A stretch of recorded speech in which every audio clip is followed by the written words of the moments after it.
Bonsoir à tous et surtout à toutes. Je ne vous vois pas, donc j'ai le sentiment que vous êtes assez nombreuses, mais je ne vous vois pas, donc voilà. Alors, on avait titré, quand on nous avait demandé notre intervention au mois de décembre ou de janvier 2017, nous avions titré, Isabelle et moi, enseigner la compréhension à l'école maternelle. Pourquoi, comment et avec quels effets, point d'interrogation. Mais il se trouve que le temps avance et que donc aujourd'hui, on a changé le titre puisque nous avons recueilli les premiers résultats de l'étude que nous menons depuis la rentrée 2016. Donc, enseigner la compréhension à l'école maternelle, pourquoi, comment et avec quels effets, point d'exclamation. Mais avant de commencer notre présentation, je voudrais dire qu'entre l'AGEM et moi, entre l'AGIEM et moi, c'est une longue histoire et donc j'ai mis toutes mes participations à l'AGEM de Martigues 2004 à Albi 2017, ni tout à fait la même, ni tout à fait autre, mais j'assure la relève puisque je présente Isabelle, qui est professeure des écoles, maître formatrice, et qui mène sa thèse sur la question, sous la direction de Roland Guagou et de moi-même. Donc je suis contente de vous la présenter, la relève est là, et je vais pouvoir prendre ma retraite. Alors, je disais une longue histoire et je voulais remercier bien la confiance des organisateurs et des organisatrices surtout qui m'ont invitée, Isabelle Racoffier, le comité scientifique, tout le comité d'organisation. Et puis, je voudrais dire aussi que je suis particulièrement émue de prendre la parole aujourd'hui parce que c'est la première fois que je parle à l'AGEM et que Lucille n'est pas là. Lucille Barbieris, l'ancienne présidente de l'AGEM, je suis émue de ne pas la voir. Et puis, avant de commencer, je tiens à dire toute ma dette envers plusieurs personnes, mais notamment deux, à qui je pense sans arrêt quand je fais ce travail. La première, c'est Mireille Brigaudio, qui a participé vraiment à ma réflexion, à notre réflexion commune. Et puis, Viviane Bouis, je sais ce que je leur dois et je ne l'oublie pas. Voilà, on commence.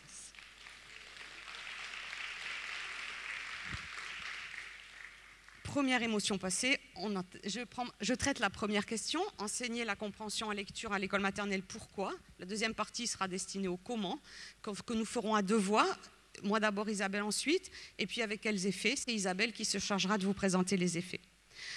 Pourquoi? Pour une raison majeure aujourd'hui qu'il faut se rappeler. Il faut se rappeler que l'école est toujours inégalitaire et même et c'est important de se le redire entre nous. Ce matin, Philippe Mérieux disait « les enfants n'expérimentent plus le manque ». Je pense que dans certains milieux, c'est exact. Certains enfants n'expérimentent pas le manque, mais je pense que dans d'autres milieux, les élèves l'expérimentent beaucoup. Et donc, se rappeler que tous les élèves n'entrent pas à l'école maternelle dotés des mêmes habiletés, des mêmes compétences. Non pas pour déplorer, non pas pour accuser le milieu social, mais pour se rappeler combien l'école a un rôle majeur, important à jouer. Et donc, je vais très rapidement entamer avec ça, c'est-à-dire cette étude de Lenormand, Paris et Cohen qu'on a coutume de citer, mais qui en même temps, si on le prend du côté déploratif, c'est angoissant. Mais si on le prend sur l'idée que, voilà, ça parle de nous les enseignants, alors je trouve que c'est une recherche qui nous enseigne beaucoup. L'étude porte sur des enfants âgés de 24 à 48 mois, et ces auteurs se sont intéressés aux productions verbales chez les élèves français, chez eux, à la maison, et des élèves qui sont scolarisés en maternelle. Et les auteurs s'intéressent aux facteurs développementaux, les facteurs de genre et les facteurs socioculturels. Je m'arrête aux facteurs socioculturels. Le protocole utilisé est le suivant. Un couple, père ou mère et enfant, joue librement avec le matériel que vous voyez derrière moi. Et on enregistre 20 minutes de langage spontané de l'enfant accompagné de son parent. Et ensuite, on regarde le nombre de mots produits, le nombre de mots différents produits, etc. Et chaque fois qu'on regarde, eh bien, on s'aperçoit qu'il y a des différences importantes entre les enfants de milieux populaires et les enfants de milieux favorisés. Regardez à 24 mois, la différence est assez mineure. À 42 mois, elle est un peu plus importante. Voilà pourquoi je dis que ces données me paraissent importantes à garder en tête quand on est enseignant, en se disant, mais voilà le rôle qu'on peut jouer dans le développement du vocabulaire, du langage chez l'enfant. Quand on observe le nombre de mots différents, selon l'âge et le milieu social, eh bien on voit toujours des différences mineures à 24 mois et beaucoup plus importantes à 42 mois. De la même manière, quand on regarde le nombre de verbes produits, eh bien on voit toujours pareil, une supériorité d'un milieu sur l'autre, etc., etc. Et là, on peut allonger la liste. Quand on regarde la longueur moyenne des énoncés, on constate que les élèves de milieux populaires sont toujours... voilà. Alors attention, et ça je le dis pour toute l'après-midi, vous êtes d'accord que ce sont des moyennes, et il est clair que dans l'échantillon des élèves de milieux populaires, on peut avoir un enfant qui a un vocabulaire encore plus étendu qu'un enfant de milieu favorisé. Donc on parle de moyenne, on parle de statistiques. Mais on a mené l'expérience récemment avec Isabelle Roubaron en interrogeant des élèves. Et l'élève qui a le score le plus élevé en lexique dans notre expérience est inscrite dans une école de REP+. Donc attention à ne pas confondre l'origine, enfin faire une fatalité de l'origine sociale. Je persiste, je parle bien de moyenne. Quand dit la recherche, eh bien, j'aime bien nous dire ça entre nous, parce que en même temps, tous les jours, dans votre métier, il y a cette interrogation. Il y a, oui, certains élèves n'entrent pas à l'école maternelle dotés des mêmes habiletés, et c'est difficile pour moi, ce métier, du coup. Voilà ce que dit la recherche. La quantité de vocabulaire dont dispose un enfant est l'un des meilleurs prédicteurs de la qualité de la compréhension d'histoire entendue. Un des meilleurs prédicteurs, bien sûr, compte non tenu des pratiques d'enseignement. Bien entendu, plus l'enfant connaît 2 mots, plus il comprendra les histoires. C'est évident. Mais plus l'enseignant enseigne le lexique, plus l'enseignant prend en charge l'enseignement des mots, et plus tous les enfants sauront comprendre les histoires. C'est d'actualité, hein, l'enseignement du vocabulaire. Je suis désolée, le travail a été fait avant. Meilleur prédicteur aussi de la compréhension autonome au cycle 2. Mais ces données sont toujours données indépendamment des pratiques d'enseignement. En l'occurrence. Que dit la recherche? Lire des albums aux jeunes élèves est une stratégie nécessaire, mais insuffisante pour faire construire le vocabulaire. Si l'on vise l'accroissement durable du lexique, il faut inclure des activités spécifiques. Bien, donc, la recherche dit ça, et je reprends ce que disait Mérieux hier, les neurosciences ne font pas la classe, la recherche ne fait pas la classe. En tout cas, il ne suffit pas de dire ça pour savoir comment faire la classe. Alors, je vais dire 2 mots de la recherche lire-écrire au CP, recherche menée par Roland Guagou et assurée par 60 enseignants-chercheurs de France entière. Je n'en dirai qu'une chose, c'est qu'on a évalué les résultats des élèves à l'entrée au cours préparatoire en septembre 2013. Et donc là, on récupère au fond l'effet de la scolarisation à l'école maternelle. Si je le fais, ça n'est pas pour déplorer, c'est encore une fois pour faire un état des lieux de l'état de l'école aujourd'hui et quelle est notre marge de manœuvre, quelle est notre part dans ce constat. Alors, je vais toujours le regarder à l'aune de ma question, l'influence du milieu social sur les performances des élèves. Si on regarde l'évaluation de compréhension de texte entendu, je vous rappelle que le nouveau programme assigne cette habileté comme une des 3 compétences attendues à la fin de grande section, comprendre un texte écrit sans autre aide que le langage entendu. J'ai bien dit en fin de grande section.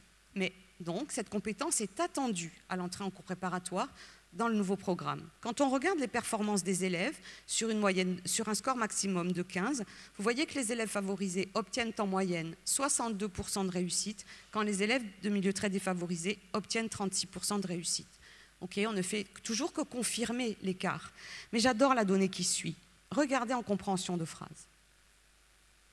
J'adore cette donnée parce qu'elle nous montre que les élèves de milieux très défavorisés comprennent la langue orale, comprennent quand on leur parle, mais ce qui leur pose problème, c'est dès lors que ces textes sont des textes écrits un peu longs, et que la syntaxe n'est pas la même, le lexique n'est pas la même. Mais regardez compréhension de phrase, eh bien on voit très peu de déficit là-dessus. Voilà ce que j'avais à dire de la recherche. Et ce qu'on observe dans la recherche lire-écrire au CP, c'est quand on regarde la part de variance expliquée par les pratiques familiales, en quoi le milieu pèse ou ne pèse pas sur les performances des élèves à l'entrée au cours préparatoire, on voit qu'il ne pèse pas en écriture, et on voit qu'il ne pèse pas en code au sens large, conscience phonologique, connaissance des lettres, décodage. Autrement dit, on ne peut pas prédire le score de l'enfant à partir du milieu d'appartenance, et c'est une très bonne nouvelle. Donc on a coutume de dire que l'école maternelle présente... là, on a une très belle donnée, c'est l'école maternelle fait exactement ce qu'il faut ici. Alors évidemment, je poursuis en montrant la compréhension. Et là, en revanche, on voit combien les pratiques parentales pèsent d'un poids très fort sur les performances des élèves. Et nous considérons, avec d'autres, qu'il n'y a pas là de fatalité. Et on voit de plus en plus en France se développer des pratiques très précoce de prise en charge de la compréhension à l'école maternelle. Alors, les pratiques langagières familiales, les activités de lecture partagée, le matériel éducatif présent à la maison, les livres, les abonnements, les CD, les DVD, sont différenciateurs sur le versant de l'acquisition des connaissances et des compétences requises pour comprendre les textes narratifs. J'enfonce des portes ouvertes. Et donc, tous les enfants n'entrent pas à l'école avec les mêmes dispositions à l'égard du langage oral et écrit. C'est un fait. Et je ne parlerai pas là d'hétérogénéité, je parle d'une donnée du métier d'enseignant. Tous les élèves n'entrent pas à l'école avec les mêmes compétences et les mêmes habiletés. Et tous les élèves n'entrent pas à l'école avec les mêmes connaissances lexicales. Alors, allons chercher quelques hypothèses. Juste une question, une chose, je vois des gens qui photographient, il y a certaines choses pour lesquelles nous n'avons pas trop de droits, donc je vous demande de ne pas les photographier, je les signalerai. Pour l'instant, ça va. Lire et écrire. Conclusion de l'étude, c'est l'influence de la pédagogie de l'école maternelle, mais c'est une bonne nouvelle. Oui, l'école maternelle exerce une influence forte sur les performances des élèves, quel que soit leur milieu social. Mais cet effet est plus faible en compréhension qu'en code, en écriture et qu'en mathématiques. Des hypothèses explicatives. On peut dire que ce sont des compétences qui sont si socialement marquées qu'elles ne seraient pas sensibles aux pratiques d'enseignement. Ce n'est évidemment pas notre hypothèse. On pourrait dire que ces compétences sont trop peu enseignées et on pourrait dire aussi que des enseignants ne disposent pas d'outils adéquats. Vous nous connaissez maintenant. Eh bien, nous faisons les deux dernières hypothèses. Pour nous, les compétences sont trop peu enseignées et les enseignants ne disposent pas suffisamment d'outils adéquats. Et pour poursuivre, je voudrais lire ce que Jean-Pierre Terrail écrivait il y a 5 ans. Et c'est un texte que je crois très remobilisateur, et donc je vais m'autoriser à vous le lire. Enseignement élémentaire, les leçons de l'expérience. Qu'ont donc les enfants du peuple que méconnaît toujours la perspective comparatiste? Quelque chose d'évident, mais dont il faut mesurer toutes les conséquences. Ils sont les protagonistes de notre commune humanité. Ils en partagent les biens universels, à commencer par l'accès à la parole, une qualité, à vrai dire, essentielle pour notre propos. Ils partagent avec tout humain une compétence linguistique de base, la capacité à enregistrer et utiliser des mots nouveaux, à construire des phrases, à comprendre et se faire comprendre. Donc, dit Terrail, tous les élèves ont les moyens d'une entrée normale dans la culture écrite, à condition qu'on vise pour tous, dans une perspective démocratique, l'exigence cognitive et linguistique qui est celle des familles cultivées à l'égard de leurs propres enfants. Je trouve cette phrase émouvante aujourd'hui, et voilà le pari qu'on se lance, c'est ça, proposer aux élèves une entrée normale dans la culture écrite. Donc si l'on est d'accord avec Terrail, alors on est aussi d'accord pour soutenir que l'école maternelle, à travers ses pratiques d'enseignement, est au cœur du processus de démocratisation. Oui, mais je reprendrai le rapport de l'inspection générale de 2011. Non pas pour dire que les choses n'ont pas changé depuis 2011, mais parce que je trouve que ce rapport nous donnait des alertes, nous donnait des points de vigilance, et c'est sur ce rapport que notre travail a commencé, en partie. Et donc je rappelle un peu l'histoire de notre travail. On pouvait y lire qu'à l'école maternelle, il y avait beaucoup de lectures offertes, mais peu de travail sur la compréhension. Je viens de terminer un stage de maternelle de 3 semaines dans mon académie, et j'observe que les choses ont changé dans certains endroits, peu dans d'autres. Donc ce constat reste vrai dans un certain nombre de lieux. Les emplois du temps en font régulièrement la promesse. On lit beaucoup d'histoires aux enfants des écoles maternelles, mais les mêmes emplois du temps sont dans un très grand nombre de cas muets sur l'organisation de séances de travail dévolues à la compréhension des textes entendus en eux-mêmes et dans la relation qu'ils entretiennent avec les images qui le plus souvent les illustrent. Les situations d'écoute sont indispensables, disaient les inspecteurs généraux, et doivent être fréquentes. Elles constituent des ressources de langage scolaire, académique, nécessaires à la production d'un langage élaboré, oral élaboré, mais cela ne suffit pas. Et la conclusion était, au-delà, le travail sur la compréhension est indispensable pour que les enfants tirent bénéfice de ces lectures. Il faudrait que tous les maîtres, soient plus rigoureusement préparés.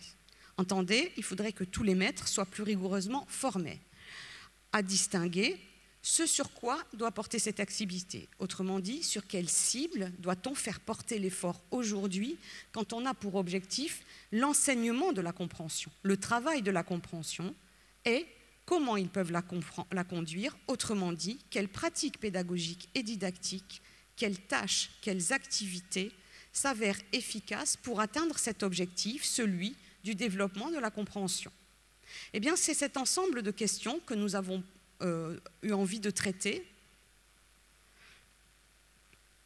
Et je poursuis avec ces données de la recherche qui montrent que l'enseignement de la compréhension en maternelle est une nécessité. Pourquoi ? Parce que dès l'âge de 3 ans, même parfois avant, tous les enfants sont capables d'entrer dans une compréhension fine des textes narratifs et que ces compétences précoces sont décisives. En l'état actuel des pratiques d'enseignement de l'école élémentaire, ce que notent les chercheurs, c'est que la plupart des enfants qui, en fin de grande section, sont rangés dans ce qu'on appelle les faibles compreneurs, qui est une formule assez, qui n'est pas terrible, mais c'est comme ça qu'on dit, comprennent toujours moins bien en fin de CM1 et de 4e, quelles que soient leurs compétences en code. Je dis compte tenu des pratiques habituelles mises en œuvre à l'école élémentaire. Il n'y a pas là de prédiction au sens de si c'est pas tout se joue avant 6 ans, hein, ni si tout se joue avant 3 ans. Ce que je dis, c'est que les enfants qui entrent à l'école élémentaire avec de bonnes compétences en compréhension ont pris une assise forte sur la suite de leur scolarité. Voilà ce qui dit encore tout votre rôle. Leurs difficultés restent silencieuses au cours préparatoire et au CE1, compte tenu de la nature des tâches d'évaluation. Tant que les épreuves d'évaluation au CP sont faites sur du texte décodé par les élèves, on ne verra pas la nature des difficultés des élèves. Mais elles réapparaissent au CM1 et les enseignants de RASED vous le disent, ils ont des élèves qui sont signalés en grande section, qui disparaissent des radars CP, CE1 et qui réapparaissent en CE2 pour des problèmes de compréhension. Mais ces difficultés restaient silencieuses en cours préparatoire et en CE1. Pourquoi ? Parce que les élèves décrochaient le code. Or, en CM2, en 6e, en 4e, en 3e, à PISA, on n'évalue plus le code. Pourquoi ? Parce que tous les élèves décodent. Mais ce qu'on va évaluer, c'est la compréhension. Et les élèves, voilà. Comment ? Alors, deuxième étape, enseigner la compréhension en lecture à l'école maternelle, comment ? Je vous ai dit, on a pris cette question-là, la question des cibles et la question des activités, des tâches et des pratiques d'enseignement très au sérieux et on a eu envie de construire un certain nombre de scénarios pédagogiques capables de vous soutenir dans cette activité. Et pour ça, on est allé étudier ce que la littérature scientifique disait des pratiques qui font la preuve de leur efficacité. J'ai bien dit des pratiques qui font la preuve de leur efficacité, je n'ai pas dit des outils qui font la preuve de leur efficacité. C'est-à-dire quelles sont les pratiques d'enseignement qui, quand elles sont mises en œuvre, produisent des effets sur les apprentissages des élèves. Quand on parle de pratique, on ne parle pas d'outils. Ça va ? Alors, oui. Et donc, voilà ce qu'on observe, que les maîtres qui soignent particulièrement les formes de communication et les mots présents dans les livres et à l'école, la manière dont on parle aux enfants à l'école maternelle, eh bien, ceux-là sont plus efficaces, produisent des effets développementaux, c'est ça que ça veut dire pratique efficace, des effets développementaux plus importants du point de vue de la compréhension, hein, on est d'accord là, que les autres. Ceux qui intègrent l'enseignement de compétences langagières scolaires, ces compétences qui permettent aux élèves d'utiliser et de comprendre le langage de l'école. Rappelez-vous, quand nous étions jeunes, nous parlions d'ouvrir les portes de l'école à tous les enfants, les portes et les fenêtres, c'était ça. Compétences langagières inférentielles, les maîtres qui enseignent à leurs enfants, à leurs élèves très jeunes, à aller au-delà de ce que dit l'auteur, à aller jouer au détective, à expliciter l'implicite, à remplir les blancs du texte, y compris en petite section, eh bien ceux-là font faire des progrès aux élèves. Ceux qui passent beaucoup de temps à apprendre à leurs élèves à raconter des textes, à raconter des histoires, à raconter des contes, eh bien ceux-là font faire des progrès aux élèves de maternelle. Et ceux qui ont un souci du vocabulaire, tout autant que les autres, vous voyez qu'il n'y a pas de hiérarchie, eh bien ces maîtres-là se révèlent plus efficaces dans le développement langagier de l'enfant, langage oral, langage écrit. Vous êtes d'accord qu'on est là sur pratiques qui font la preuve de leur efficacité. Pour l'instant, il n'y a pas d'outils. Ça va? Je me comprends. Alors, choix des cibles maintenant. Eh bien, voilà ce que les chercheurs concluent de toutes les études qui ont été menées dans le monde entier. Vous voyez qu'on retrouve strictement le nouveau programme de l'école maternelle. Que dit la recherche? En fond, il y a 3 cibles. Viser explicitement le développement des compétences narratives. En réception, en production, si vous prenez le nouveau programme, que vous lisez toutes les ressources, vous avez tout dans le nouveau programme et les ressources. Enseigner le vocabulaire scolaire dans de multiples activités de lecture et sur des textes variés. Rappelez-vous le nouveau programme, regardez les ressources. Et puis, engager les élèves dans des conversations scolaires qui favorisent l'utilisation et la compréhension d'un langage inférentiel. Autrement dit, faisons parler, discuter, communiquer les élèves et réfléchir les élèves sur tout ce que l'auteur ne nous dit pas, mais nous laisse entendre, et que si on réfléchit ensemble, on va arriver à comprendre. C'est ça. Voilà les cibles.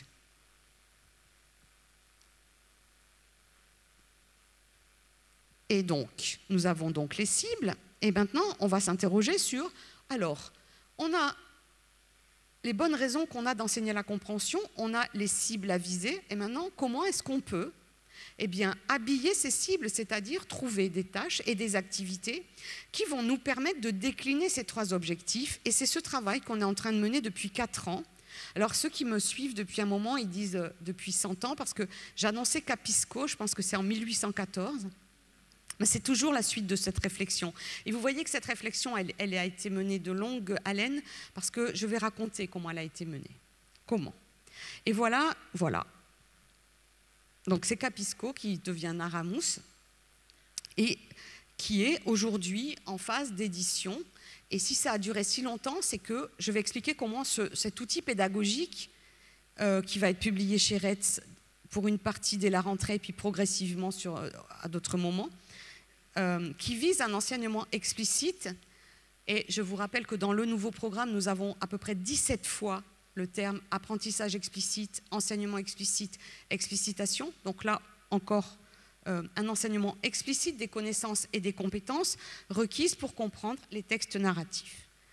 Je précise que je ne suis pas là en train de vendre, enfin oui, je le vends, mais les droits d'auteur sont intégralement reversés à l'organisation non gouvernementale Interreg. Autrement dit, quand je parle de ces outils-là, sachez que nous ne prenons, ni Roland Guagou ni moi, aucun droit d'auteur, et nous les reversons intégralement. Ça me permet d'en parler. Donc 16 scénarios, voilà l'ONG en question. 16 scénarios au bout de l'année prochaine, certains pour les petites sections, certains pour les moyennes sections, certains pour les grandes sections, qui visent à proposer un enseignement explicite de la compréhension. Un outil respectueux du programme de l'école maternelle. Tout au long de l'école maternelle, l'enseignant crée les conditions bienveillantes et sécurisantes. Et nous, cette injonction ou cette prescription, on l'a interprétée de la manière suivante. Comment être bienveillant et sécurisant dans le cadre de la compréhension en lecture? Eh bien, c'était selon nous donner le temps aux élèves de comprendre en profondeur. Et quand je dis donner le temps, tous les scénarios sont prévus pour durer 1 mois. Donc il n'y a pas de pression à l'apprentissage, il n'y a pas d'urgence à l'apprentissage, il y a 1 mois pour développer ses compétences autour d'un album, 1 mois, parfois 1 mois et demi. Voilà. Sécurisante pour tous. Alors, j'ai dit 1 mois, le temps ne fait rien à l'affaire. Je dis aussi des tâches que les élèves vont retrouver systématiquement d'un scénario à l'autre, de la petite section à la grande section. Installer un cadre rassurant, sécurisant, pour lequel les élèves savent pertinemment quelle est la consigne, parce que c'est une tâche qui revient régulièrement, qu'est-ce qu'on attend d'eux, quels résultats on attend d'eux. Donc c'est pour ça que je dis bienveillant et sécurisant, dans lesquels ils prennent la parole, participent, je vais vous montrer, à des situations langagières plus complexes que celles de la vie ordinaire. Ainsi, l'enseignant contribue à construire l'équité entre enfants en réduisant les écarts langagiers. Je ne vais pas relire le nouveau programme, mais concernant écouter de l'écrit et comprendre, on a ces lignes-là. L'école maternelle occupe une place privilégiée pour offrir aux enfants une fréquentation de la langue de l'écrit, très différente de l'oral, Et c'est important, hein, cette information, on le sait, hein, mais ça fait du bien de se le rappeler. Tous les jeunes enfants ne baignent pas dans un univers de l'écrit. Ils baignent tous dans un univers de l'oral, ils ont tous la télévision, ils regardent tous des dessins animés, et donc ils vont pouvoir découvrir les structures de l'écrit. Mais l'écrit a cette caractéristique qu'il est opaque, qu'il ne donne pas toutes les informations à la différence du dessin animé. Et donc si les élèves regardent des dessins animés, ils n'ont pas cette habitude de remplir les blancs, d'aller raisonner sur les informations écrites, parce que le dessin animé, en règle générale, donne toutes ces informations. Voilà, vous avez eu du temps de le lire. Donc je poursuis. Alors, les 3 compétences attendues. Et c'est celles-ci qu'on a visées dans tous nos scénarios. Pratiquer divers usages du langage oral. Raconter, décrire, évoquer, expliquer, questionner, proposer des solutions, discuter. Pouvoir redire les mots d'une phrase écrite après sa lecture par l'adulte, les mots du titre connu d'un livre ou d'un texte. Il se trouve que ça nous a vraiment intéressé, cette affaire de compétences narratives, savoir raconter. Et c'est ça qui va nous servir de fil rouge dans tous nos scénarios. Tous nos scénarios sont finalisés par cet objectif, rentrer pour les élèves. Quand on leur présente le scénario, c'est vous allez rentrer à la maison, quand on aura fini de travail en commun, vous rentrerez à la maison et vous serez capables tous de raconter l'histoire à vos parents. Vous rentrerez avec un matériel, je vais le présenter, et vous raconterez l'histoire à vos parents, mais vous avez pour ça le temps dont vous avez besoin. Et enfin, comprendre des textes écrits sans autre aide que le langage entendu, j'en ai déjà parlé. Modalités spécifiques d'apprentissage, vous allez voir qu'on a essayé de toutes les mobiliser, toutes. La première, c'est apprendre en jouant. Vous allez voir tous les scénarios qu'on a imaginés pour faire jouer les élèves autour de l'activité de compréhension. Apprendre en réfléchissant, beaucoup, résoudre des problèmes, beaucoup, en s'exerçant énormément. Alors en s'exerçant avec beaucoup l'enseignant, beaucoup l'ATSEM, beaucoup les copains, beaucoup tout seul, beaucoup les copains. Beaucoup dans la cour de récréation, par exemple, on a plein d'exemples d'élèves qui prennent tout le matériel et qui vont s'entraîner dans la cour de récréation, qui font des spectacles, etc. Donc ils s'exercent beaucoup, avec leurs parents aussi, apprendre en mémorisant et se remémorant. Et là, on va avoir une action assez particulière d'enseignement de comment on fait pour mémoriser. Voilà. Nos cibles, elles sont donc là, mais au fond, c'est les cibles du programme. Les compétences narratives en réception, apprendre à comprendre, apprendre à raconter, production.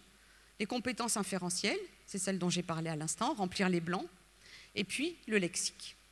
Alors, le lexique, c'est pas seulement le lexique, c'est les mots et les expressions, l'apprentissage, l'enseignement, l'acquisition, avec une emphase très particulière sur apprendre à le mémoriser et une emphase très particulière aussi sur apprendre à le réemployer dans des diverses situations. Alors je saute sur l'occasion. Non, je ne saute pas sur l'occasion, excuse-moi.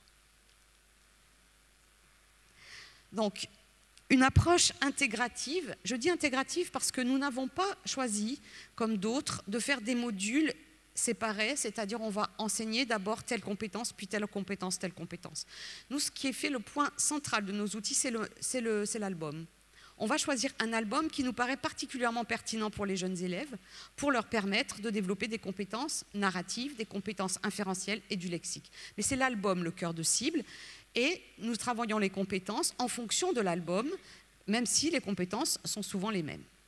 Donc, qui repose sur l'étude en profondeur de textes longs, qui intègrent les données de la recherche et qui sont co-construits, et c'est ça la particularité, avec 30 enseignants de maternelle, dont voilà la liste. J'explique en 2 mots.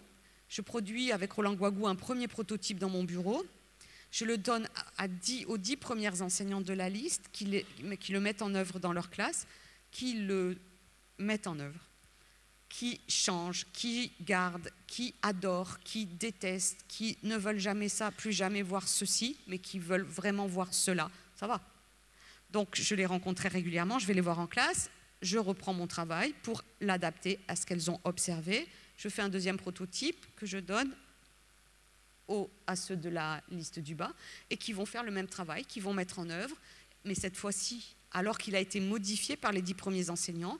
Et là, on va refaire des ajustements, on va ajouter des activités, on va en changer. Entre le premier prototype de Moussa, par exemple, et celui qui sort aujourd'hui, je pense qu'il y a dû avoir 25 réécritures. Mais voilà, celui qui sort aujourd'hui, c'est ce travail conjoint qui associe dans la conception le praticien, l'utilisateur et le chercheur. sans supériorité de l'un sur l'autre, mais c'est bien ce travail conjoint. Et l'aboutissement, c'est la parution aujourd'hui. Alors aujourd'hui, il y a 200 enseignants encore qui l'ont utilisé en début d'année, et on a encore fait des réglages à la marge. Pas qu'à la marge d'ailleurs. Alors, cette année, voilà ce sur quoi les enseignants qui travaillent avec nous, hein, je parle des 200 enseignants, Isabelle y reviendra, ils ont travaillé avec ces albums. Vous voyez qu'au début, on avait le même album pour les 3 sections. Si c'était à refaire, on ne le referait pas, mais voilà. Puis ensuite, on a séparé. Et puis l'année prochaine, ils vont travailler avec ceci. Quand je dis ils vont travailler, c'est que nous leur donnons un scénario clé en main. Notre ambition, proposer des pratiques d'enseignement le plus explicites possible pour permettre aux élèves de prendre progressivement de plus en plus de contrôle sur leurs activités. Voici les objectifs de tous nos scénarios, mais il me semble que j'étais assez claire jusqu'à maintenant pour dire que voilà, l'objectif c'est qu'ils apprennent à comprendre, qu'on ne considère pas que écouter ou entendre ça suffit. Il faut avoir parfois plus d'ambition, mémoriser la syntaxe et le lexique et savoir les utiliser, apprendre des connaissances sur le monde, apprendre à intégrer les informations, à tricoter les idées entre elles, à ne pas traiter les phrases de manière isolée, mais à savoir les organiser, à développer des compétences narratives, savoir raconter, je dirais pourquoi, apprendre à remplir les blancs et à s'interroger sur les états mentaux des personnages, j'y arrive, et apprendre à interpréter. Je vais commencer par les compétences narratives en réception. Bien sûr, je ne vais pas vous présenter tous les outils, je vais donner des tâches emblématiques. Quand je dis emblématiques, c'est que quel que soit le scénario, on va le retrouver. La première compétence narrative en production, apprendre à comprendre. Notre idée, c'est que si on veut qu'ils apprennent à intégrer les idées du texte, il faut leur apprendre à le faire.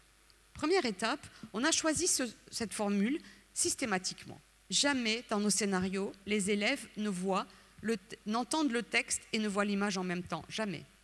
Sauf exceptionnellement, quand soit le texte est très difficile et qu'on a besoin de l'image pour mieux comprendre, soit que l'image donne la réponse et qu'il n'y a pas de texte, et que le texte n'est pas redondant avec l'image. Mais habituellement, on ne fait pas ça, et même en petite section. Alors pourquoi? Eh bien, grâce à Mireille Brigaudio qui dit ceci, qui écrit ceci. Si on veut apprendre aux élèves à faire un usage analogue des mots et de l'image et à s'intéresser à l'écrit, il faut les empêcher d'utiliser uniquement le moyen de représentation le plus à leur portée, c'est-à-dire l'image. Faute d'être clair sur cette question, on croit mettre les élèves au travail sur l'écrit alors que l'image le rend inutile. Et donc, ne pas voir les illustrations tout de suite, attention, hein, pas tout de suite, mais on les voit quand même, hein, oblige les élèves à traiter l'écrit, les mots, les phrases, le texte, et à essayer de les transformer, ces mots, ces phrases, ces textes, en images, en illustrations, en petits films. Par exemple, dans l'annexe numérique, parce que tous nos outils sont pensés pour être travaillés avec un vidéoprojecteur. Pourquoi? Parce que c'est quand même vraiment marrant d'avoir ça sous les yeux quand on a 5 ans, plutôt qu'un tout petit livre où on ne voit rien du tout. Alors, la maîtresse, vous voyez qu'à gauche, en haut à gauche, il y a des logos qui vont se retrouver sur toutes nos tâches, qui indiquent à l'enfant quelle est la tâche. Voilà, ça, ce logo, c'est la maîtresse lit. Donc quand la maîtresse lit, en théorie, qu'est-ce qu'on fait? Normalement, on l'écoute et la maîtresse va lire en montrant ce qu'elle lit. Je cite encore Mireille Brigaudio, hein, que les élèves comprennent que quand elle met en mots quelque chose, eh bien c'est des mots. Donc la maîtresse va lire et elle va inciter ses élèves à essayer de transformer les mots en images.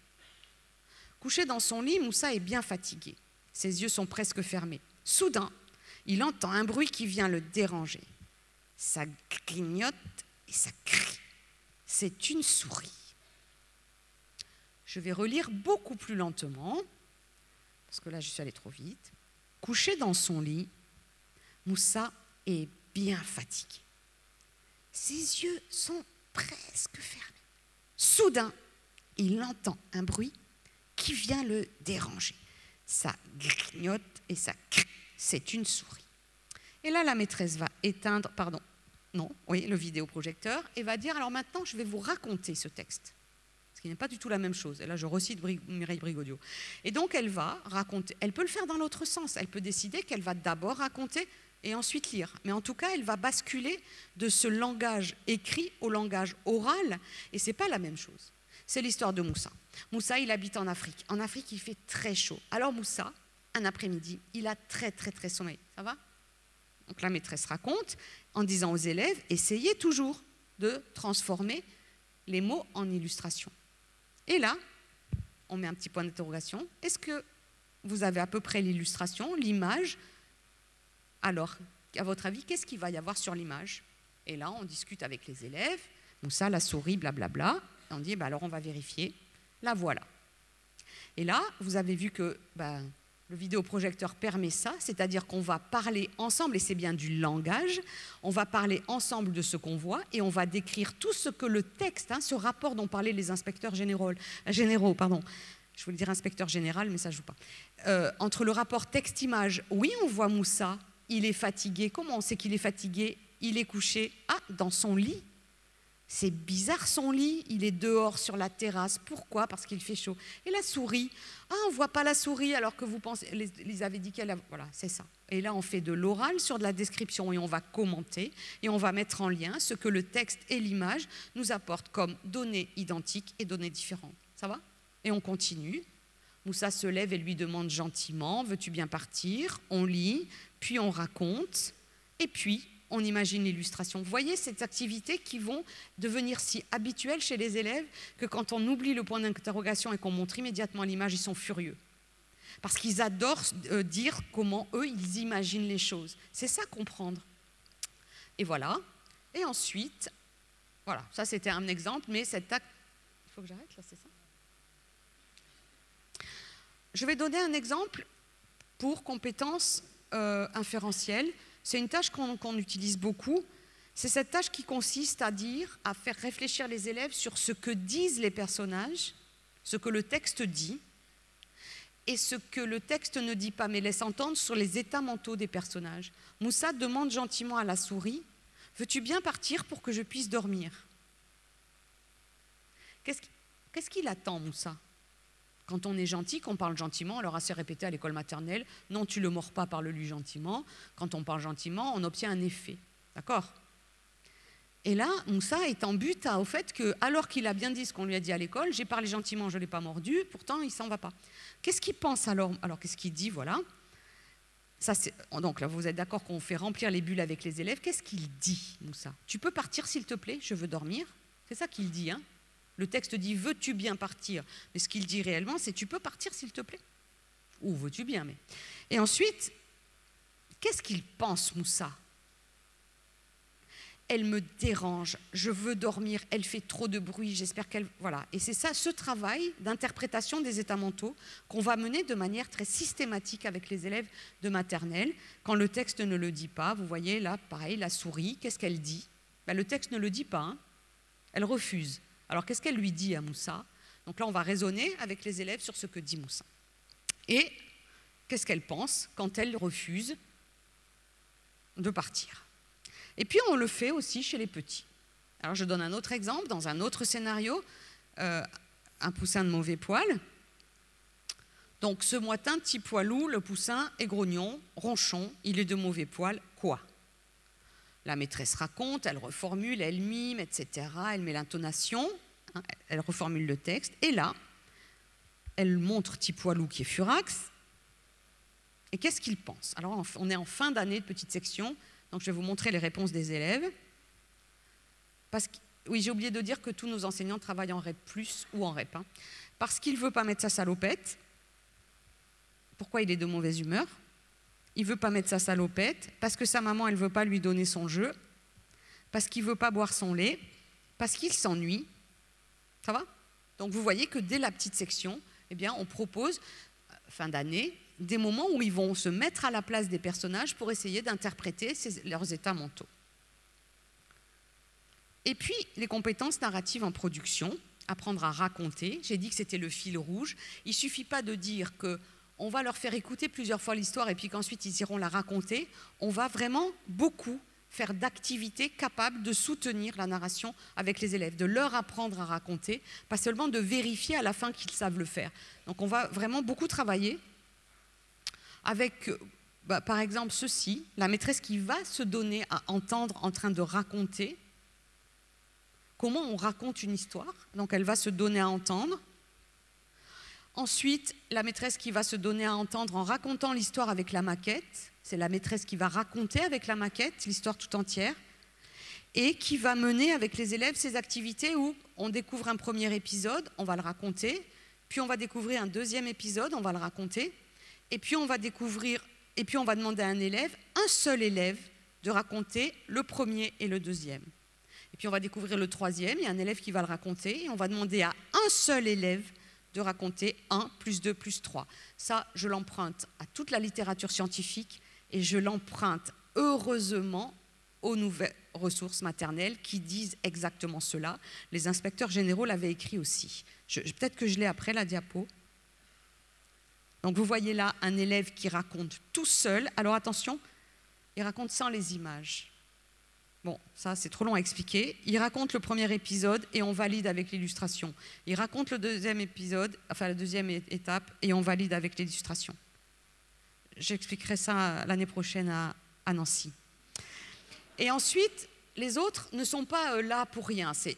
Il y a un élève qui est désigné comme étant celui qui va raconter tout le début et les autres l'écoutent attentivement pour, à la fin, ajouter, corriger, compléter ou applaudir le récit de leurs camarades. C'est-à-dire qu'ils ne sont pas passifs face à ce récit, mais qu'ils ont un rôle d'écoute attentive pour pouvoir compléter le cas échéant. Mais en tout cas, on n'interrompt jamais celui qui raconte. Et je dis merci les ressources parce qu'il y a exactement ça dans les ressources. Il faut les laisser parler longtemps, tenir longtemps la parole.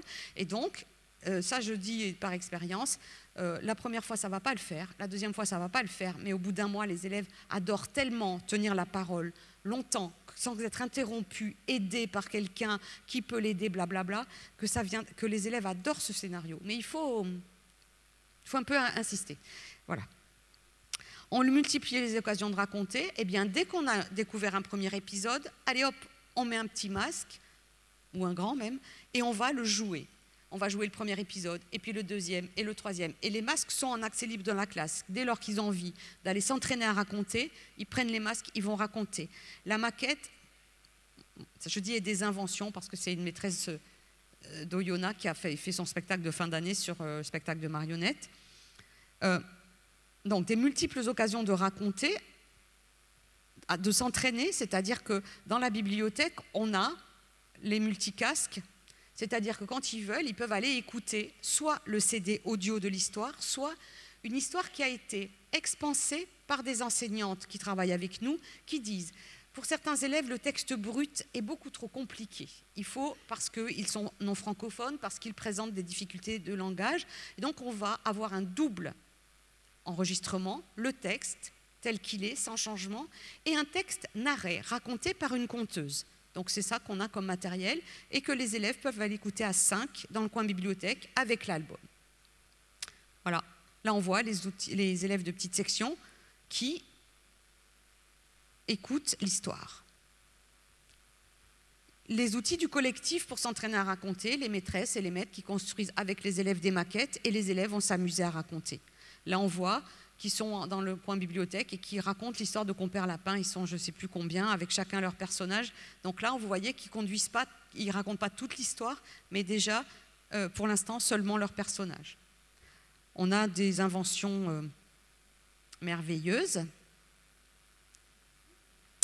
On voit aussi comment les élèves fabriquent leurs outils individuels pour partir à la maison. Là, vous avez un exemple d'album fabriqué quotidiennement par les élèves qui fabriquent leur album et qui rentrent à la maison avec l'histoire, le texte, leurs illustrations pour le raconter à leurs parents.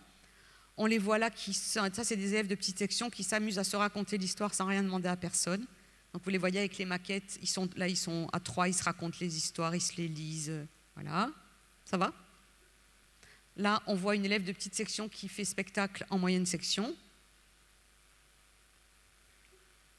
Voilà, des tâches ritualisées pour développer des compétences narratives. Vous voyez la liste qu'on a établie, et j'ai bien dit ritualisée. C'est toujours écouter la maîtresse lire le texte, eh bien ça participe à construire les compétences narratives en réception et en production. Entendre l'enseignante raconter, ça participe à développer des compétences narratives en réception et en production. Décrire les illustrations, ça permet d'asseoir le vocabulaire, ça permet de se souvenir des mots, etc. Vous voyez, j'ai toute la liste. Et le grand jour est arrivé. On part à l'école avec tout le matériel pour raconter.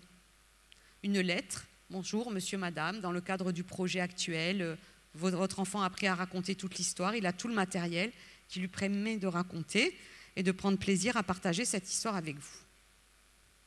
Et donc là, voilà, ils ont construit leur matériel. Là, on voit que ça... Ça,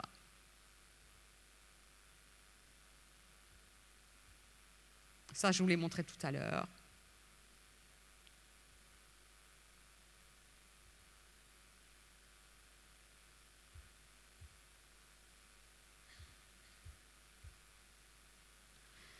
Et là, je vais arrêter quand même.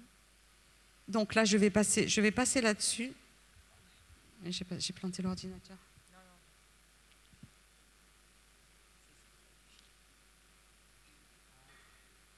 Je m'excuse, je vais passer ces diapositives. Et donc, je vais juste montrer si ça le résultat sur un élève. Attention, l'exemple ne fait jamais la preuve. Il se trouve que là, les parents d'Enzo l'ont filmé pendant qu'il racontait à la maison et qu'ils ont accepté de nous donner les droits. Ça, par contre, je ne veux vraiment pas que ça soit... Donc voilà, le droit de le montrer en formation. On a des tonnes et des tonnes d'autres enregistrements. Celui-là, on a les droits, donc je vous le montre. Mais l'exemple ne fait pas la preuve. C'est en novembre, en décembre de petite section. Alors, Moussa se repose. Mais, tout d'un coup, il y a un bruit qui le dérange. C'est la souris. Elle grignote et elle crie. Alors, Moussa, tout souris, il est très en colère. Alors, il se lève. Il va parler gentiment à la souris. Dis-donc, souris, tu peux bien t'en aller pour que je puisse chasser? Mais la souris, elle dit non, il ne veut pas partir. Alors, il appelle le chat à court, à petits pas. Il dit que la souris le voit, il s'enfuit pas. Il part se casser. Alors, ça, il est très content, il va se repousser. Mais, tout d'un coup, il entend toujours ce bruit. Ça ronronne et ça griffe. Alors ça, tout ce bruit ne s'endort pas. Alors il va appeler l'aide du chien qui se pousse de la porte. Et dès que le chien, le chat et le voit, ça fait peur, il part se casser. Alors le chat est très content pour se reposer. Mais tout d'un coup, il entend un bruit. Voilà. Eh ouais. Non, le désir se nourrit de la frustration. Non, il a 5 minutes comme ça. Et encore une fois, c'est pas un cas isolé, mais c'est le seul qu'on a. Donc, je vais passer la parole à Isabelle. Quand je vais arriver à récupérer. Excusez-nous, les aléas de la technique. Et on comprend les collègues qui travaillent avec nous, qui parfois nous maudissent en disant le vidéoprojecteur ou le TBI dans la classe, là, il y a des moments donnés, quand ça ne fonctionne pas, voilà, donc on vit la même chose. Mais on n'a pas 25 élèves en face de nous. Et on va y arriver. Je ne sais pas quel est le problème, mais tout va bien, regarde, on y est presque. C'est qu'en fait, je crois que le fichier est très lourd, en fait, donc il leur faut le temps. Donc, après les 2 premières cibles que vous a présentées Sylvie, soit les compétences référentielles et les compétences narratives, 3e cible de tous nos scénarios, les compétences lexicales. On met tout en œuvre pour que les élèves apprennent du vocabulaire, des mots et des expressions. On leur apprend comment les mémoriser et on conçoit des activités qui vont permettre aux élèves de réutiliser le vocabulaire. Maintenant qu'on a les cibles, reste à savoir quelles sont les tâches et les activités qu'on va pouvoir proposer aux élèves. Et là, la recherche nous est précieuse. Elle nous a permis de dresser une courte liste des pratiques efficaces, c'est-à-dire des pratiques qui ont fait la preuve de leur efficacité sur l'enseignement et sur les apprentissages des élèves. Donc là, je m'appuie sur un texte de Snell et de Hindman. Comment la lecture d'albums peut-elle combler l'écart lexical? Là, les chercheurs ont donc relevé 5 pratiques efficaces. Premièrement, définir explicitement les expressions et les mots nouveaux, en veillant évidemment et en utilisant un langage adapté aux compétences des élèves. Les faire réviser et vérifier leur acquisition. Lire et relire les albums, et nous ajoutons raconter et re-raconter les albums. Engager les élèves dans des activités de rappel des récits, comme Sylvie vient de vous l'évoquer un petit peu plus rapidement que prévu, les aléas du temps, et intégrer les expressions et les mots nouveaux dans d'autres activités de la classe. Alors, maintenant qu'on sait un petit peu, qu'on connaît les cibles, qu'on connaît les pratiques, qu'est-ce que la recherche nous dit? Elle nous dit qu'il faut soigner la phase d'encodage. C'est pour ça qu'on va proposer des activités qui permettent de multiplier les liens sémantiques entre le mot cible et les différentes catégories avec lesquelles il peut être relié. C'est-à-dire un enseignement pas isolé, mais vraiment qui favorise la catégorisation. Concrètement, comment ça se passe? Un exemple qui est pris ici dans un scénario de grande section, Gruffalo. On va installer du vocabulaire systématiquement avant la découverte du texte. Et ça, c'est systématique parce que ça permet vraiment aux élèves d'avoir découvert des mots et compris des mots qui vont leur permettre de se construire un début de représentation mentale quand ils vont entendre l'histoire et ils vont pouvoir commencer à se fabriquer l'image de ce qu'ils entendent. Donc, le renard de notre histoire. Donc, dans notre histoire, il va y avoir un renard.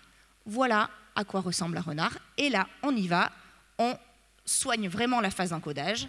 Un renard, c'est un animal, c'est un petit peu comme un loup, mais c'est plus petit. Il est roux comme un écureuil, il a des poils, il vit dans un terrier. Le petit du renard s'appelle le renardeau. Et dans notre histoire, le renard, voilà à quoi il ressemble.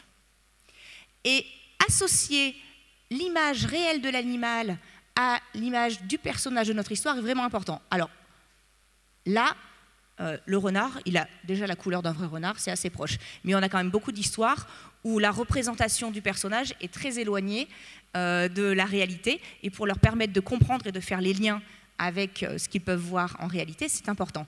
D'ailleurs, les enseignants avec lesquels on travaille nous ont dit qu'à un moment donné, dans un scénario, il y avait un mot qu'on avait un animal, et on n'avait pas associé l'image réelle en se disant ils doivent le connaître, et ils nous ont dit non mais les élèves ils ont dit non mais alors là comment c'est fait en vrai cet animal, la maîtresse, parce que là dans l'histoire il est comme ça, mais est-ce qu'en vrai c'est exactement comme ça? On étend encore en disant le renard il vit dans un terrier, et on appuie en utilisant des supports imagés, vous le voyez, et aussi des supports vidéo qui permettent vraiment de favoriser la compréhension. Et alors, on va voir si ça fonctionne cette fois-ci. Formidable.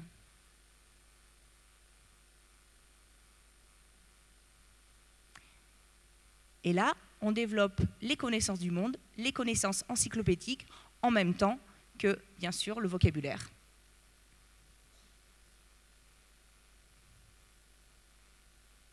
Alors, en classe, c'est comme avec vous.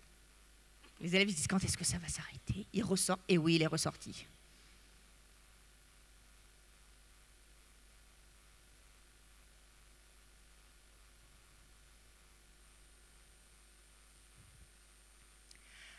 Utilisation également d'images pour toute cette phase d'encodage. Donc là, des images qui nous permettent, qui permettent aux élèves d'avoir tout de suite une représentation de ce que ça veut dire étonner. Et là, souvent, les enseignants, sur nos propositions et sur les leurs aussi, miment, font faire aux élèves. Alors ça, c'est notre petit jeu, utilisation de gifs animés. Et quand les élèves racontent les histoires, et qu'ils nous disent que le personnage est étonné, qu'ils font vraiment cette tête, on se dit que là, l'image les a marqués fortement. Sursauter.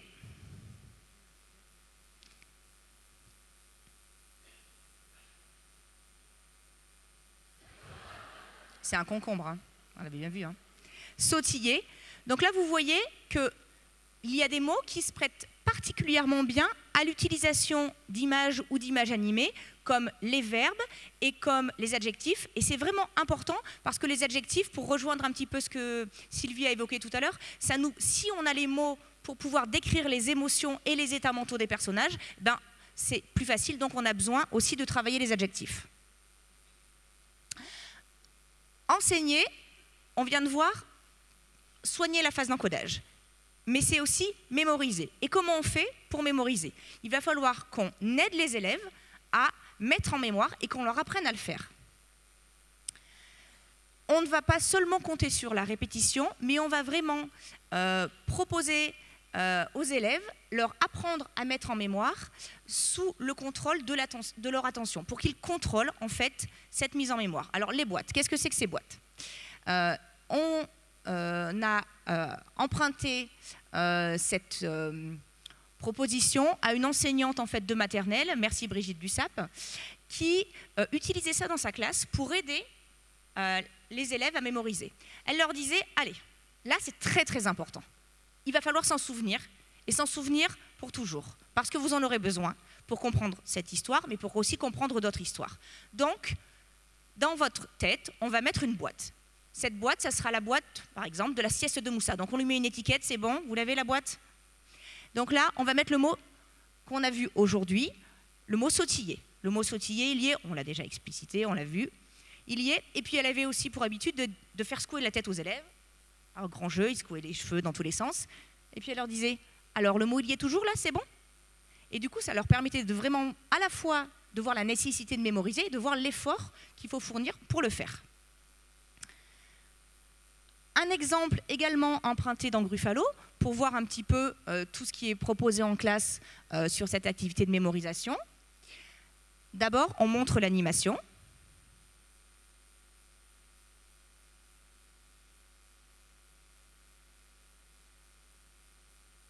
Ensuite, on donne le mot et on l'explique. Cheminer. On n'oublie pas vraiment de multiplier les entrées. Cheminer, ça veut dire se promener sur un chemin. Un chemin, quand on habite en Auvergne, c'est, vous voyez, quand on a monté le Puy de Dôme, quand on a été faire la sortie, c'est la petite route sur laquelle on a marché à pied, etc. Faire mimer le mot aux élèves. Leur faire prononcer le mot. Et là, c'est vraiment important parce qu'on voit bien que le fait de l'entendre ne suffit pas, mais le fait de faire nommer par les élèves permet vraiment d'appuyer la compréhension et favorise la mise en mémoire. Les inviter à mettre le mot et l'image dans la boîte des mots. Donc là, on est dans la boîte qu'on a dans la tête. Éteindre puis rallumer le vidéoprojecteur, ça c'est un petit peu comme la boîte qu'on a quand on secoue la tête. Est-ce que le mot il y est toujours? Là, on a l'image sous les yeux. Cheminer. Allez, on éteint. Maintenant, c'est vous qui vous faites l'image. Vous l'avez? Allez, je rallume. C'était la même? C'est bon? Et vérifier en fin de séance que le mot y est toujours. Alors ça, c'est une activité systématique qu'on propose en fin de séance pour permettre de vérifier la mise en mémoire des mots et d'entraîner les élèves. On dit, aujourd'hui, on a vu 6 mots. Alors on y va. Alors là, les enseignants, vous êtes les meilleurs parce qu'il y a des collègues qui ont des propositions multiples. La course aux mots, chacun son tour, on dit un mot, on le dit tous en chuchotant. Aujourd'hui, c'est tel élève, aujourd'hui, c'est les moyens, demain, ce seront les grands. Voilà, plusieurs propositions pour revoir les mots. Cheminer, prendre le thé, hibou, orteils écartés, verrue empoisonnée, ruisseau. Pour mettre aussi en mémoire, on a la boîte, mais la boîte cette fois-ci effective. C'est-à-dire que dans la classe, on a une boîte, la boîte avec les mots de l'histoire et les expressions de l'histoire.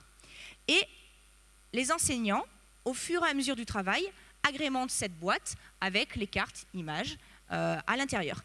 Alors ça permet à la fois des activités dirigées avec l'enseignante. Il y a des enseignants qui choisissent par exemple de dire moi je vais faire 10 minutes d'apprentissage de lexique et je ne vais pas sortir mon vidéoprojecteur pour différentes raisons, et ils préfèrent le faire dans un coin de la classe avec un espace libre dans lequel ils affichent les mots puis après ils les mettent dans la boîte par exemple, ou de faire des activités avec l'ATSEM ou librement, à l'accueil le matin, on voit des élèves qui jouent au lexique. Ça, c'est les enseignants qui nous l'ont rapporté. Vous avez vu des photos tout à l'heure avec Sylvie. Apprendre à mémoriser, cela passe aussi par la lecture et la relecture, raconter et re-raconter. On en a parlé tout à l'heure. On va réentendre les mots du lexique et les réutiliser dans ces moments-là. On sait que les lectures répétées aident les élèves à mieux se rappeler le vocabulaire nouveau et à mieux l'utiliser spontanément. Stockage, mémorisation, réutilisation, réemploi. Il faut aider les élèves et leur proposer des situations qui visent le réemploi des mots et des expressions qui ont été travaillés. Des exemples concrets, comment ça se passe dans les outils. On prend un temps avec le vidéoprojecteur, les mots qui ont été vus depuis le début, et on les énonce avec les différentes techniques dont on a parlé déjà. Sorcière, chapeau, natte, etc. Autre activité, alors ça c'est vraiment formidable, c'est aussi des collègues qui sont dans la conception avec Sylvie et Roland depuis le début, qui ont proposé des dictées de mots en petites sections. Oui, dictées de mots en petites sections. Donc on va dans la salle de motricité ou on reste dans le coin regroupement de la classe, hein, ça dépend vraiment des choix des enseignants. Là, c'est un exemple en salle de jeu. Et alors, oui, là, il y a des enfants, donc on vous demande de ne pas prendre de photos sur les diapositives suivantes. Merci. On va demander aux élèves de faire semblant d'être de mauvaise humeur, d'être grognons, un poussin de mauvais poil. Et voilà les attitudes des élèves. Et alors ça, les enseignants nous ont bien rapporté qu'ils savent le réutiliser tout au long de l'année dans différentes situations. Et donc du coup, ça permet de le réutiliser dans différents contextes. Quand ils sont dans la cour et qu'ils se mettent à bouder parce qu'il faut ranger les vélos et que c'est l'heure de rentrer, ils sont très très fiers de montrer qu'ils boudent parce qu'ils ne sont pas d'accord. Mais c'est très bien, ça réutilise le vocabulaire dans d'autres contextes. Autre situation, alors là, je vous laisse chercher mais je vais vous le donner. Barre la route, empêcher de passer.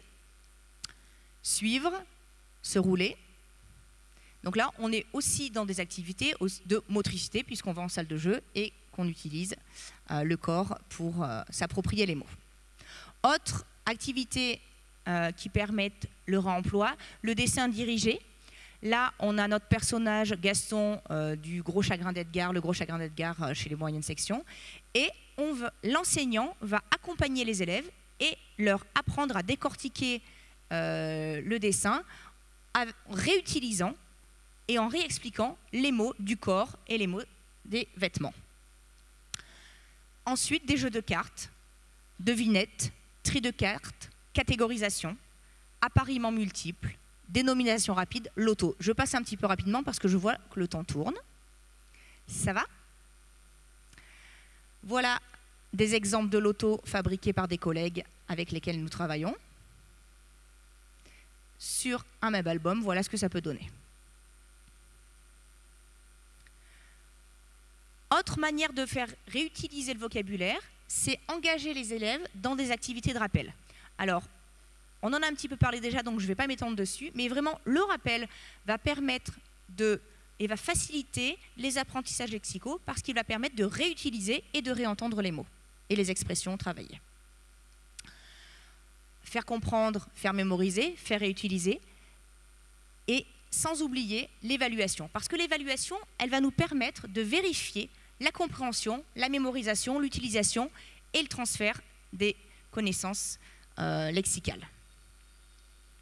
J'en arrive à notre troisième partie, enseigner la compréhension en lecture à l'école maternelle, avec quels effets? Alors là, je vais vous présenter la recherche qui a débuté en septembre 2016, Comprendre et raconter, donc dirigée par Sylvie Seb, et qui a le soutien financier des différentes, dont vous voyez en bas, le laboratoire Acté, l'Université Clermont-Auvergne, l'Institut français de l'éducation, l'Institut Carnot de l'éducation, le ministère de l'Éducation nationale, l'Académie, et voilà, je crois que j'espère n'avoir oublié personne. Et évidemment, j'en profite dans cette recherche, j'y vais, une étude, je vais le dire juste après, il ne faut pas que je l'oublie, une étude longitudinale, 3 ans, 2016-2019. Pourquoi 3 ans? Parce qu'il faut du temps et de l'enseignement pour apprendre à comprendre à des jeunes élèves. Donc, 3 ans, élèves de petite section, moyenne section, grande section. Ces élèves-là sont constitués dans 3 groupes. Alors, pour répondre à nos questions de recherche, on a fait 3 groupes. 2 groupes expérimentaux, G1 et G2, et un groupe contrôle, G3. Les groupes G1 et G2 appliquent nos scénarios, mais ils se distinguent sur un point. Seuls les G1 bénéficient d'un accompagnement régulier dispensé par les formateurs de la circonscription, conseillers pédagogiques, inspecteurs de l'éducation nationale, coordinateurs REP, maîtres plus. On a donc 5150 élèves qui sont répartis dans 206 classes de REP et de REP+, je redis ce que vous avez entendu tout à l'heure, qui travaillent avec nos scénarios qui sont basés sur des textes longs de la littérature de jeunesse. On a un groupe G3 constitué de 59 classes qui se sont engagés à faire étudier les mêmes albums que ceux travaillés par les enseignants des autres groupes, mais qui travaillent exactement de la même manière qu'ils ont l'habitude de le faire quand ils travaillent la compréhension en lecture. Toutefois, ils ont une information claire sur la nature des évaluations des élèves. Ils savent qu'on va demander aux élèves de nous raconter l'histoire et qu'ils vont être testés sur quelques mots de lexique. On doit comparer des choses comparables. Et aussi, on leur propose de travailler l'album environ pendant 4 semaines, comme les enseignants des 2 autres groupes. Et là, donc j'en profite parce qu'on a croisé quelques collègues qui travaillent avec nous, mais peut-être pas tout le monde, mais on travaille vraiment avec des équipes dynamiques, que ce soit les enseignants, les accompagnateurs, les conseillers pédagogiques, et c'est vraiment une grande richesse pour nous. C'est pour ça aussi qu'on a un groupe G1 qui est accompagné, parce qu'on s'intéresse au développement professionnel des enseignants et au rôle des accompagnateurs, des formateurs sur les circonscriptions. On ne peut pas évaluer tous les élèves qui travaillent sur ces albums, donc on a fait le choix d'utiliser en fait une méthode utilisée par différents chercheurs qui teste tous les élèves et qui répartit après les élèves en terciles. C'est-à-dire qu'on on va prendre dans chaque groupe 2 élèves du premier tercile, des élèves considérés comme forts en langage, 2 élèves du second tercile, plutôt moyen, et 2 élèves du dernier tercile, plutôt faible. Si on regarde comment ça se répartit géographiquement sur la France, on a environ 30 circonscriptions, 11 académies qui travaillent avec nous. Et le calendrier de l'année, alors je vais vous présenter, je vois l'heure qui avance, non ça va, oui ça va. Voilà comment ça s'est passé cette année. En septembre 2016, on a testé tous les élèves de moyenne section et de grande section sur une épreuve de compréhension syntaxico-sémantique, élèves nés entre mars et septembre. On a demandé l'avis des enseignantes sur leurs compétences en langage à ces élèves-là. On a mis ces données dans un ordinateur qui a tiré de manière aléatoire les 6 élèves en fait, de chaque classe de moyenne section et de grande section. Pour les élèves de petite section, c'est l'avis des enseignants qui a été rentré et c'est cet avis-là qui a permis de constituer les 6 élèves par classe. On les trouvait trop petits pour les tester tout de suite quand ils rentraient à l'école. Il y avait déjà plein de choses à faire. Novembre-décembre, un premier album, La sieste de Moussa, va être étudié par tous. Alors, je voudrais juste rebondir sur ce que Sylvie a dit tout à l'heure. On a fait le choix de proposer un même album. Évidemment, c'était délicat, soit pour les grands, soit pour les petits, parce que c'est difficile de faire ce choix-là. Mais quand même, le retour qu'on a des collègues, que ce soit des collègues des groupes 3, des groupes 2, des groupes 1, c'est que ça a permis vraiment de créer une dynamique collective dans l'école. On a eu des mots comme collectif de travail, tout à l'heure on a entendu intelligence collective, des mots comme ça qui sont arrivés en disant « eh ben ça c'est formidable, on ne l'avait jamais fait ». Même si ça génère des contraintes, ça nous a permis de travailler ensemble et de se questionner ensemble. Donc voilà, je voulais juste rebondir là-dessus. Avant l'enseignement, pré-test. C'est-à-dire qu'on va aller évaluer les élèves sur de lexique des mots de l'histoire avant qu'ils aient entendu l'histoire, pour les élèves de moyenne section et de grande section. Rappel, qu'est-ce que c'est qu'un pré-test de rappel? Les élèves vont écouter une narration et une lecture de l'album. Ensuite, on va aller voir les élèves de petite section, moyenne section, grande section, et on va leur demander de nous raconter l'histoire. Voilà ce qu'on recueille en pré-test. Enseignement pendant 4 semaines, puis nous retournerons voir ces 6 élèves de chaque classe, et en post-test, exactement la même épreuve de lexique pour les petits, nouvelles pour eux, les moyens et les grands, et la même épreuve de rappel pour les petits, les moyens et les grands. Et ça, on le réplique plusieurs fois dans l'année, 2 autres fois dans l'année, comme vous le voyez. 2e trimestre, album le machin pour les petites sections, album le gros chagrin d'Edgar pour les moyennes sections et Gruffalo pour les grandes sections. Même démarche, pré-test, lexique et rappel. Pour les grandes sections, on introduit des questions de compréhension pour aller les chercher sur des choses qu'on ne voit pas forcément dans les rappels, comme par exemple des questions sur l'implicite. Enseignement pendant 4 semaines, puis post-test à l'identique, en incluant vraiment les petites sections sur toutes les épreuves. Avril-mai, 3e album, avec une démarche identique, pré-test, post-test. Et on voit apparaître tout en bas du tableau 4 post-test différés du lexique enseigné. On va y revenir plus tard.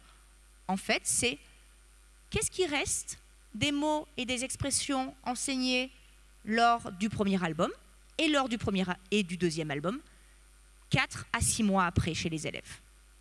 Donc au mois de juin, on va leur poser des questions là-dessus. Concrètement, premier scénario, trimestre 1, la sieste de Moussa, on a des données sur 1512 élèves. On en perd quelques-uns par rapport aux 1590, ceux qui étaient absents à une épreuve, ceux qui n'étaient pas là en pré-test mais qui sont en post-test, donc on ne peut pas voir leur progrès, et diverses autres raisons. Alors, maintenant, je vais en arriver au premier résultat. Alors, je dis premier résultat et je vous demanderai de ne pas prendre de photos, parce qu'en fait, il faut vraiment être prudent. On est encore en train d'analyser et de faire des calculs sur les données que nous avons recueillies. Donc, on vous présente ce que nous avons pour l'instant traité, mais il faut avoir la plus grande prudence parce qu'après, on va intégrer d'autres variables, faire rentrer d'autres données, et on veut vraiment vous dire que ce sont des résultats qui sont provisoires. Chez les élèves de grande section, sur la sieste de Moussa, on voit ici sur le premier histogramme lexique en novembre, avant l'enseignement. Grand M, c'est macrostructure. Les élèves nous ont raconté l'histoire et nous, en fait, on a codé en gros le schéma narratif, les propositions principales de l'histoire, qu'est-ce qui est ressorti chez les élèves. Petit M, microstructure, c'est-à-dire toutes les idées, toutes les propositions sémantiques de l'histoire. Ce que l'on observe, en fait, en pré-test, c'est que chez le groupe bleu, groupe 1, chez le groupe 2, groupe orange, et chez le groupe 3, groupe gris, les résultats sont équivalents, G1 égale G2 égale G3. Les petites différences que vous voyez entre les barres ne sont pas significatives. Et ça, c'est vraiment important parce que si on veut comparer des choses, ça veut dire que nos groupes ont été bien constitués. Il faut qu'on puisse comparer des choses équivalentes. Là, on est au pré-test. On a intégré, voilà, donc vas-y, tu peux le mettre, les données du post-test. Voilà ce que ça donne au post-test. Donc, ce qui est formidable, c'est que tous les élèves des groupes 1, des groupes 2 et des groupes 3 ont progressé, ont effectué des acquisitions en lexique et en compétences narratives. Donc ça, c'est une première donnée qui est vraiment importante à souligner. Ensuite, ce que l'on voit, ce que nous disent en fait ces calculs, c'est que les résultats des élèves du groupe 1 sont égaux à ceux du groupe 2, qui sont significativement supérieurs à ceux du groupe 3. En gros, l'outil permet d'améliorer encore plus les effets sur les élèves. Voilà ce que ça nous dit pour l'instant. On a contrôlé, je vous le dis, le temps passé sur l'enseignement dans ces calculs. Alors je vais peut-être passer rapidement sur les données des moyennes sections et des petites sections qui pour l'instant sont à peu près équivalentes à celles que je viens de vous présenter pour les grandes sections. Ce qui est intéressant pour nous à un moment donné, c'est de rentrer dans une étude un peu plus descriptive. Là, on est vraiment sur des résultats descriptifs. On va regarder les résultats chez les élèves de grande section. Pas chez tous les élèves de grande section parce que, un, on n'a pas encore eu le temps de le faire, et deux, pour l'instant, on est vraiment dans une description. Donc, on a choisi les 3 classes sur Clermont-Ferrand avec lesquelles nous travaillons, et on a pris les 6 élèves des 3 classes de Clermont-Ferrand. Voilà ce que ça donne. En bleu, score au lexique pré-test de Moussa sur 25, moyenne 11,72. Au post-test, après enseignement, 20,11. Voilà les données pour l'instant que nous avons. Et ce qui est quand même intéressant de voir, c'est la progression de certains élèves. Quand on regarde E5 qui est au début, ou bien E13 qui est aussi au début, qui avait des compétences, enfin, qui avait une connaissance des mots très faible, ont une progression et ils rattrapent les élèves qui sont très performants dès le départ. Et là, je rejoins ce que Sylvie disait tout à l'heure, on a des élèves en REP+, qui, dès le départ, sur un album inconnu, ont 20 sur 25 en connaissance lexicale. Donc, on peut viser haut aussi. Le score en microstructure. Donc là, on est sur ce que les élèves racontent, rappel de récit. Microstructure, pré-test, 10,83 sur 72. Post-test, 47,94 sur 72. Et on retrouve des effets identiques à celui des lexiques, sauf que là, on est vraiment au départ sur un nombre de propositions relatées qui est vraiment plutôt bas chez tous les élèves. Il faut apprendre à. Moi, je pense que je voudrais juste montrer quelque chose parce que je pense qu'on l'heure tourne. Parce qu'il y a 2 choses qui sont intéressantes. La première, c'est 3e album, grande section. Macrostructure.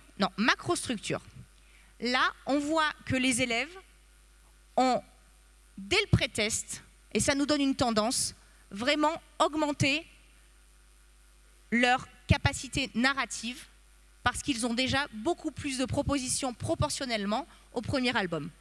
Sur le premier album, on était à 14% de restitution et là, on est à 26% de restitution en macro. Bon, ça vous donne une idée, quand même, de la qualité du rappel. Ah oui, voilà, pour elle.